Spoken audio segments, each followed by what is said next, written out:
ఆ కారణంగానే మా అన్నయ్య మాధవ పొదరిల్లు సీరియల్ నుండి తప్పుకున్నాడు. దయచేసి అర్థం చేసుకుని నెగిటివ్ కామెంట్స్ పెట్టకండి అంటూ కేశవ షేర్ చేసిన పోస్ట్ ప్రస్తుతం నెట్టింట వైరల్ అవుతుంది. ప్రముఖ ఛానల్ స్టార్ మాలో రాత్రి 9:45 ఎంతో సక్సెస్ఫుల్గా రన్ అవుతున్న సీరియల్ పొదరిల్లు. ఈ సీరియల్ స్టార్ట్ అయినప్పటి నుంచి ఎంతో సక్సెస్ఫుల్గా ముందుకు వెళ్తూ టాప్ సీరియల్స్కి గట్టి పోటీ ఇస్తుంది. ఈ వారం రేటింగ్లో కూడా టాప్ 3 సీరియల్గా నిలిచింది పొదరిల్లు. ముఖ్యంగా ఈ సీరియల్లో నటించే ప్రతి ఒక్కరూ కూడా తమ అద్భుతమైన నటనతో ఈ సీరియల్ ద్వారా తమకంటూ మంచి ఫ్యాన్ బేస్ని, మంచి గుర్తింపుని సంపాదించుకున్నారు. ముఖ్యంగా మాధవ క్యారెక్టర్కి ఆడియన్స్ బాగా కనెక్ట్ అయ్యారు. ఆ క్యారెక్టర్కి మంచి క్రేజ్ కూడా వచ్చిందనే చెప్పాలి. అయితే ఇంత సక్సెస్ఫుల్గా రన్ అవుతున్న సీరియల్ నుండి మాధవ తప్పుకున్నారు. మాధవ అసలు పేరు అజయ్ గౌడ. తను కన్నడ యాక్టర్. అయితే కన్నడలో ఒక మూవీలో మెయిన్ రోల్లో నటిస్తున్నారు అజయ్ గౌడ.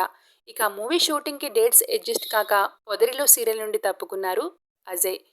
మరో కొన్ని ఎపిసోడ్స్ తర్వాత మాధవ క్యారెక్టర్లో మరో కొత్త నటుడు రీప్లేస్ కాబోతున్నారు.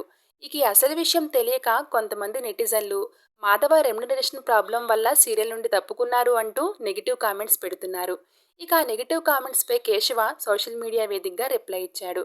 మా అన్నయ్య మాధవ డేట్స్ అడ్జస్ట్ కాక పొదరిల్లు సీరియల్ నుండి తప్పుకున్నాడు. అంతే తప్ప రెమ్యునరేషన్ గురించి కాదు. తనకి పొదరిల్లు సీరియల్ అంటే చాలా ఇష్టం. దయచేసి తప్పుగా అర్థం చేసుకోకండి. నెగిటివ్ కామెంట్స్ పెట్టకండి అంటూ పోస్ట్ చేశాడు. ఇక ఆ పోస్ట్ చూసిన పొదరిల్లు సీరియల్ ఫ్యాన్స్ అండ్ ఫాలోవర్స్ అంతా కూడా నువ్వు లేని సీరియల్ని మేము ఊహించుకోలేం మాధవ, ప్లీజ్ కమ్ బ్యాక్ అంటూ కామెంట్స్ పెడుతున్నారు. Thank you so much for watching.